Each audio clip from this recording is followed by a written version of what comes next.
ఎంతో సంతోషంగా మొదలైన విహారయాత్ర విషాదంగా ముగిసింది. 9 రోజుల క్రితం నదిలో కారు పడి మిస్సింగ్ అయిన ప్రముఖ తమిళ దర్శకుడి మృతదేహం ఎట్టకేలకు లభ్యమైంది. ఆయన మృతితో ఇటు కుటుంబ సభ్యులు అటు తమిళ సినీ ఇండస్ట్రీ శోకసంద్రంలో మునిగిపోయారు. ముకుందా జ్యువెలర్స్ తెలంగాణలో మొట్టమొదటి ఫ్యాక్టరీ అవుట్లెట్ మన కొత్తపేటలో ఫిబ్రవరి 14న గొప్ప శుభారంభం. ఇంద్రావత్ ఒరునాల్ ఫేమ్ కోలీవుడ్ దర్శకుడు వెట్రి దురైస్వామి 9 రోజుల క్రితం తన స్నేహితులు గోపీనాథ్, తంజిన్లతో కలిసి హిమాచల్ ప్రదేశ్కు విహారయాత్రకు కారులో బయలుదేరారు. అయితే దారి మధ్యలో ఫిబ్రవరి 4న తంజిన్ డ్రైవింగ్ చేస్తుండగా అతడికి హఠాత్తుగా గుండెపోటు వచ్చింది. దీంతో కారు అదుపు తప్పి సట్లెజ్ నదిలో పడిపోయింది.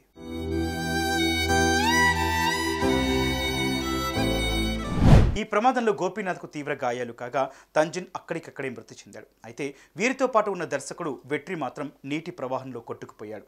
విషయం తెలుసుకున్న రెస్క్యూ టీం దర్శకుడు వెట్రి కోసం గాలింపు చర్యలు చేపట్టారు. సెర్చ్ ఆపరేషన్లో రాష్ట్రానికి చెందిన పలువురు అధికారులు పాల్గొన్నారు. డ్రోన్లు కూడా ఉపయోగించారు. కానీ లాభం లేకుండా పోయింది.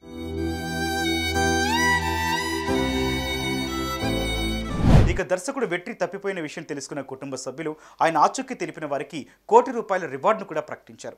ఎలాగైనా తమ బిడ్డ ఇంటికి క్షేమంగా తిరిగి వస్తాడని ఎంతో ఆశతో ఎదురు చూశారు. కానీ లాభం లేకుండా పోయింది. వెట్రి తప్పిపోయిన 9 రోజుల తర్వాత హిమాచల్ ప్రదేశ్లోని కిన్ననూరు జిల్లాలో దర్శకుడు వెట్రి దురైస్వామి మృతదేహం సట్లెజ్ నది ఒడ్డుకు కొట్టుకొచ్చింది. ఘటనా స్థలానికి 6 కిలోమీటర్ల దూరంలో ఆయన మృతదేహం లభ్యమైంది.